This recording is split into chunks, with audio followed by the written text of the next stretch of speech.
That was Fran Posela. What the world needs now is love from the Voice Blind Auditions. I've been humming this song all morning. It got it got in my head. And Fran, welcome. Thank you for having me. So Fran Posela is on season 27 of NBC's The Voice. John Legend and Adam Levine turned their chairs for her, and she chose Adam Levine as her coach. Fran's life began in Costa Rica. She's moved all around the world throughout her childhood, from Alabama to my hometown, Santa Barbara, and through the years and the loneliness that naturally comes with always being the new girl wherever she lived, music became her companion. So again, welcome, Fran. Hi, thanks for having me. That was a great description. That was spot on. Ha- How many places do you think you've lived in? Like states or just Yeah, cities? states. Go with states. How many schools did you go to? Oh my gosh. We moved every year or two. So I couldn't even tell you. Definitely more than 12. Um, but You yeah, beat me. you just get accustomed to there's like less of a barrier with new people, which ends up working in your advantage because you can network a lot easier. There's less of this like, I don't know them, should I talk to them? Because I got accustomed to the like, I have a year to become best friends with you. Yeah. So I'm gonna tell you everything about my life and you're gonna do the same because we have a year to become best friends and that's it. And then I'm out of here. Yeah. Did Weirdly, you as like? a result, I became kind of a stability hog. I say hog because I'm not allowed to say the other word, but you get it. I just like crave stability a lot more now, and so now moving is like the worst thing I could imagine. And you're out in New York City, right? I am.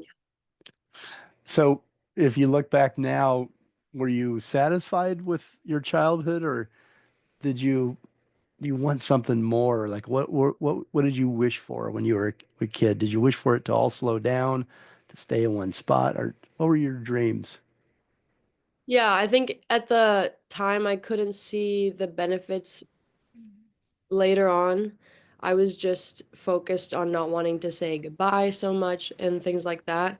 I don't think I would change a single thing. I think the only reason I am so adaptable and I think a lot of the reasons why I am the way I am now is fully credited to having to be so flexible. It made me really strong.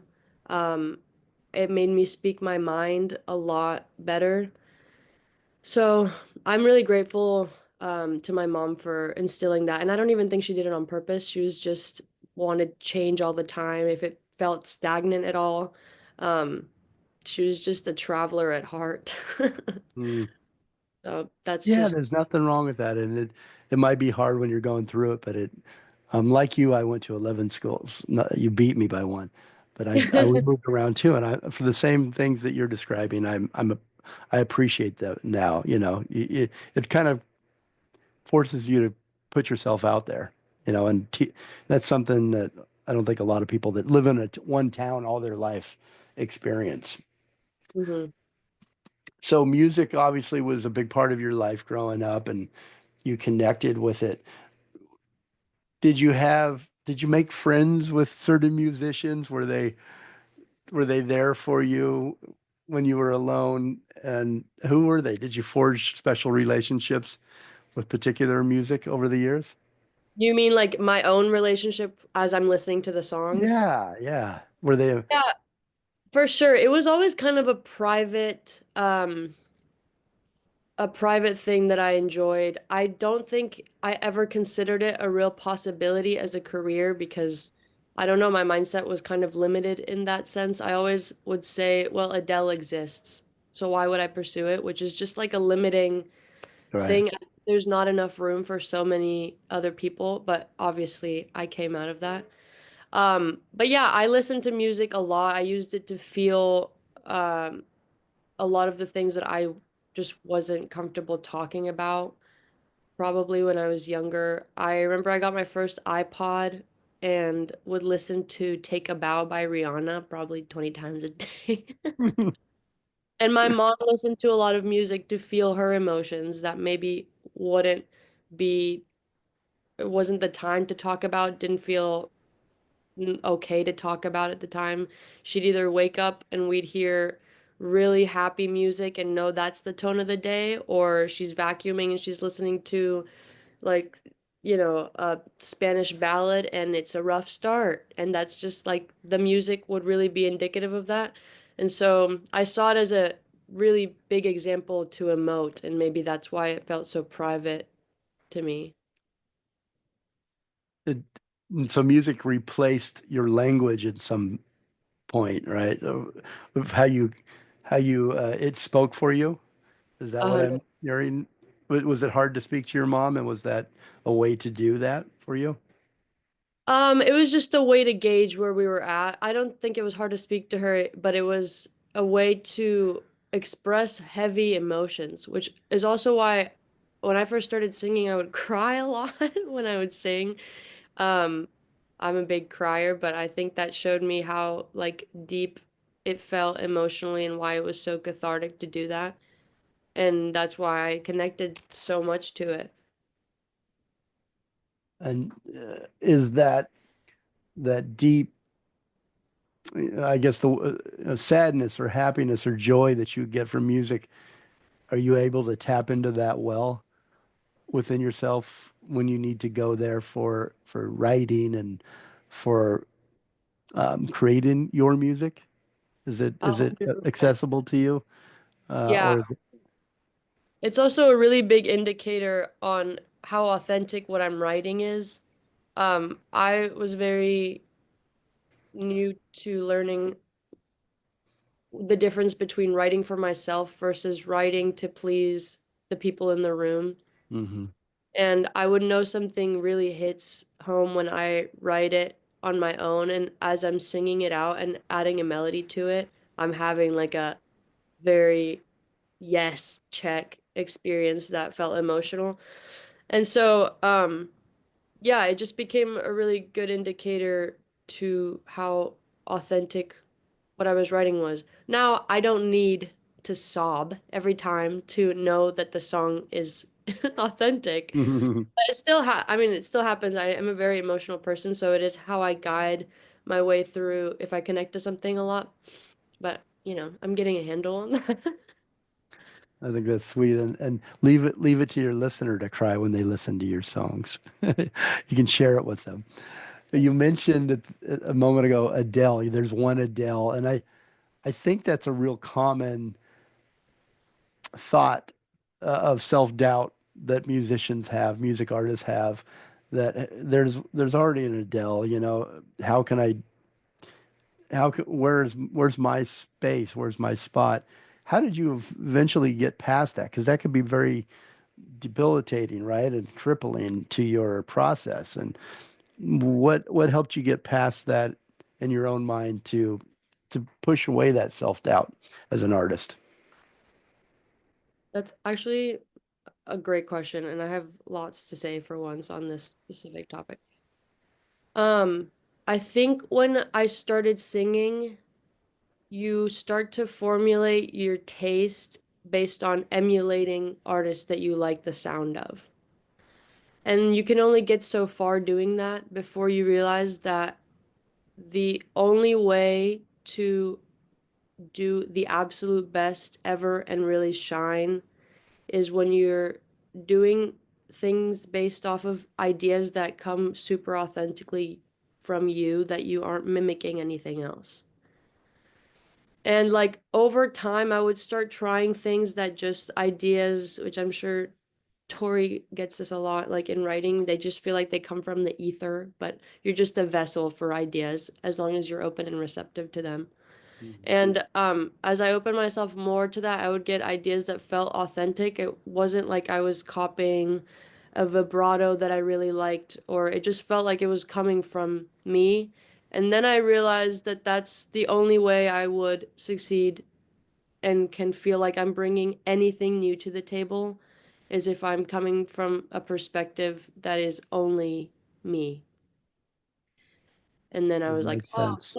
we can all do whatever we want if we're just Hmm. coming from a place of like, this is what I'm meant to do and say these words the way Yeah. I want to say them.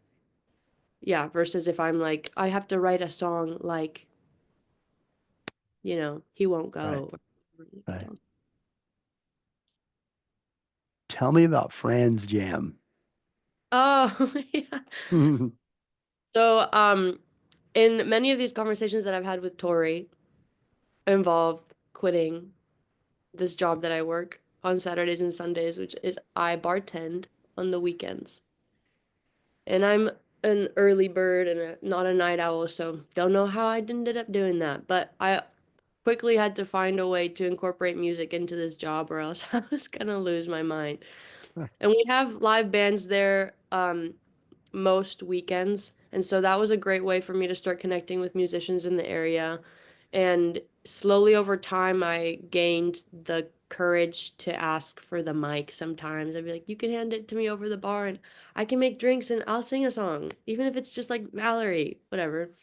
And then I got the courage to ask my boss, be like, can I host a jam and maybe I sing from behind the bar and maybe I book the house bands as I know more musicians. And maybe I don't even have to leave the bar. I'll stay behind the bar and I'll sing songs. And my boss is nice enough to be like, yeah, do your thing. I work alone sometimes, so I have a good like management over what's going on. And then I set up a thing that we do once a month. It's now called Fran Jam, where I hire like an amazing house band. I switch it up whether we want blues and soul or like more of a funk vibe or whatever I'm feeling that month. And then yeah, and then I sing a couple songs, I serve a couple beers. People have to wait, but they don't seem to mind.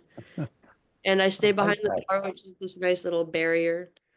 And yeah, we just set up like a really nice vibe that When is. do you want people to come see you? Do you want your fans to come see you? Yeah, I would love What that. I think the you s- fans are pretty spread out. I don't know how many are in New York, but that would be great. I have gotten some people that show up from either social media or something, and that's been really, really nice. so do you want to give out the name of the bar? Sure, I can give out the name of the bar. I work at Broadway Dive. It's in the Upper West but I only work there Saturday, Sundays. But you just don't And come on, then come for the franchise. Fran Jam. So when's the next Fran Jam? I don't know. I'm scheduling it right now, but you can keep up with it on socials. I post heavily about it when it's coming up. Okay, cool. So if I came in and I sat down at your bar, um, bartender's choice, what would you make me? I'd probably make you an old fashioned, a rye old fashioned, and I'd put the whole orange slice in there because I don't agree with the rule about just the rind. Hmm. Should have a snack. And I, then I like that. That sounds good. I'll have that. I'll drink that. Thank you. I'll have one right now, in fact. So do you draw any musical inspiration from New York City? I mean, it seems like kind of you have to, right? I mean, it's such a inspirational place. yeah, the first bands I was surrounded by when I first started trying to play around with music live were jazz students, and I had never had any jazz influences in any of my music. Since I wasn't classically trained at all, I don't know how to read scales. I can't even read music. It's really based on feelings. So that was very new for me, and now I think it influences a lot of choices I make musically. What does New York sound like to you musically? Like, what instruments would you choose to recreate what you're hearing? Mm. That's so hard because there's so many venues that center around different types of music. But for me, I hang out a lot at the bitter end, and so I'm very influenced by the pedal steel, which is Mm, not what you think about for New York. You'd think about that in the South. yeah, And a lot of have a saxophone in there, yeah. and yeah, and a good Telecaster. and maybe a good drummer, but that's just the whole band at this point. I can hear New York already. Yeah. Why did you choose Adam as your coach? Uh, as you can tell in the video, I really didn't know. I thought I was gonna choose John up until that moment. Um, and I think that Adam highlighted a lot of things about my voice that I had always thought were things I needed to fix. That in the moment I was so nervous that I sang in a way that maybe wasn't so perfect as I would have done in my room if I was alone, obviously, but he highlighted a lot of the things that would have come out anyway that were just authentically my voice that I thought were imperfections. And that just gave me a new perspective for what he could teach me as a coach. So I last minute was racking my brain and I went with Adam. I think it's a good choice. It sounds like he got you and he saw you, you know. Sounds like he saw you as an artist. For sure. And you probably felt that, I'm sure. What do you hope is going to come from being a music artist on The Voice? Where do you think that will take you? What do you hope? Where do you hope that will take you? I um I just started to put out original music around the same time that The Voice was airing, with an independent label who I'm very lucky found me. Yeah, Uh, mention them.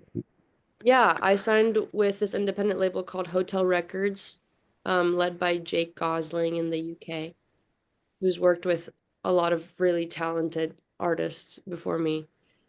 And um I agree a lot with what Tori said. It does give you a boost of like, oh, I can do this. Hmm. I do have something to say. I do have a perspective that can find its audience. Everybody has their audience that they're just waiting to find. And I just hope to find a big enough audience that really resonates and feels things as heavily through my music as I do while I'm writing it. And be able to quit my job and work full time as a singer. That would be, if I can pay rent from doing this, I'm absolutely and utterly fulfilled, and I would cry every day tears of joy. That's all I want is just to be surrounded with music every single day. You know, The Voice is probably the largest stage, right? The largest audience you would ever have. Anybody, any artist, you know, with the amount of viewers that watch that show. So it's a big stage, but the little stages aren't bad either. And you know, I I loved seeing you guys perform and continue the career, no matter where you know where it takes you, the big stages or little stages. I think everybody has to work their way up, and you can make a living. You know, I'm talking to music artists all day long, and they make a living. A lot of them just book, you know, it's a hard work, but they're booked out on gigs and they're making the money they need to make. So keep doing it. Your voice is great, both of Thank you. Tori, do you want to ask any questions of Fran before we play her single? Yes. So the first thing that I ever noticed about Fran, and this kind of goes for everybody on the show, but specifically for Fran, you have such a unique tone. And I know that like everybody says that about everybody, but genuinely, the first time I heard you sing in that hotel room, I was like, whoa, this is so different and so cool. And I want to listen to it all day, every day. Like, I'm half the streams of Oh No, by the way. you. Um, but I was wondering, I mean, you were talking about emulating other artists and just the conversation that you had earlier. How did you to a point with your own tone? Because truly it is unlike anything I've ever heard. Like you're definitely not Adele because you are Fran and like you and Adele are at the same level in my brain right now because Oh, vocally vocally you're just so impressive. And so yeah, I was just curious like how you got to the place that you did because for me it was the same with writing my own music really made me find my own voice. And prior to that I was just kind of like singing like Miley Cyrus or Demi Lovato or Selena Gomez. Like those were my girls growing up, and that's how I like figured out how to sing. But it wasn't until I wrote my own music. But how did you get to such that's like that? Oh my gosh, that tone I need it every single day. I think the tone, Question. I don't know how much you can change the tone from what you, I don't know. I don't know. But what I did focus on was the agility. Agility was not there, vocal control was not there. I also never had any vocal coaching. I listened to a lot of D'Angelo and Alan Stone, um, Mm, and Masego and a lot of soul people. yeah. And of course, Yeba was like a big influence, and I would just listen to her runs over and over again and think, I can never, my voice is incapable of doing these ups and downs so fast. And then I would just keep trying it because it would just bother me that I couldn't get this run. I'd wake up and hear it and just be like running it and running it. And it is, I didn't realize and somehow kept doing it, that it is such a muscle that the Mm, more I would just like keep trying it, then the next day you wake up and somehow it's easier and you can reach another note. And then the agility just, I don't know, accompanies the drive to want to get it. Um, but if you heard videos of when I started, like I worked at a little coffee shop and they'd have me sing open mic sometimes, and it was god awful. And I know you're probably thinking, oh, she's just saying that. No, I have videos that I put out that I'm like, truly, if I got anywhere with this bass, you can also. It's such a muscle. yeah. The only thing that gets you past that point is like trusting your taste. Yeah. But thank you. That's really nice, Tori. That was What a nice made question. What made, sorry, I have one more with just adding on, but what made you want to veer towards like soul and R&B and like that Mm. kind of genre? What drew you to that instead of pop or country? I could never see you as a country artist. That's crazy. I love country. I'm surprised. I could have either gone the R&B lane or the country lane. Mm, Um, I don't know. I think that I resonate a lot with the feelings in R&B and soul. I listen to a lot of Stevie Wonder, and when I busk, I sing a lot of Stevie Wonder. So I think it like was almost inevitable that that found its way as an influence. mhm. But yeah, I resonate. There's like each sound has like a theme of how it feels for people. And I think I just resonated with like the heaviness of those feelings sung so lightly, if this makes any sense. Yeah, Yeah. thank you. Thanks. And that concludes Tori's questions. Those were good questions, Tori. Great answers, good questions. Well, now we're going to listen to Oh No, the one that is on Tori's playlist that she plays every single day. Do you want to set the song up for us, Fran? Yeah, I think this song is part of my first EP called Sanity, which I'm waterfall releasing right now. The next song will be Holster, which comes out April 11th. And all of the songs on this EP, including Oh No, revolve a lot around fear. I'm a big worry wart, and I that's just all I could write about. So that's what the EP ended up being about. But Oh No is just kind of the start of the spiral that I tend to fall into a lot. And yeah, and then it just breaks down all the thoughts and doesn't really take you out of it. It's up to you to do that. But Like all the everything. rest of the songs do that. But yeah, that's it was the first one on the EP I wrote. Okay, great. We're going to play it right now in its entirety. But before I send you off to the music world here with Fran, her social media Instagram is Fran The Singer, FRAN The Singer. TikTok is also Fran The Singer. And you can find her both on Spotify and YouTube the same way, same name, same handle.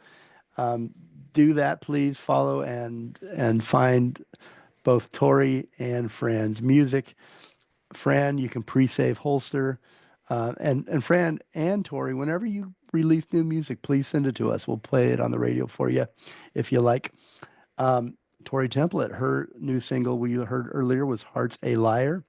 You can find her on Tori.Templet on Instagram, TikTok, all one word, Tori Templet, and her website, ToriTemplet.com. In case you forget all that before, you can go there and find how to get a hold of her there. Thank both of you so much for being on the show today and being genuine and giving us a peek into your process and your art. Thanks, Jeremiah. Thank you. Last mention I wanted to mention tomorrow we have Will Britton on the show. He's actor in the new film Wayward, and it is streaming Friday, April 4th on Apple TV, Amazon, and also Google Plus. So check that out. It's my favorite movie of the year for 2025. It's called Wayward, starring Will Britton and a bunch of other great actors. Thank you so much, everybody. Communicate, but listen more and evolve and turn up your phone, turn up your headphones, whatever you got on. Here is Fran with Oh No.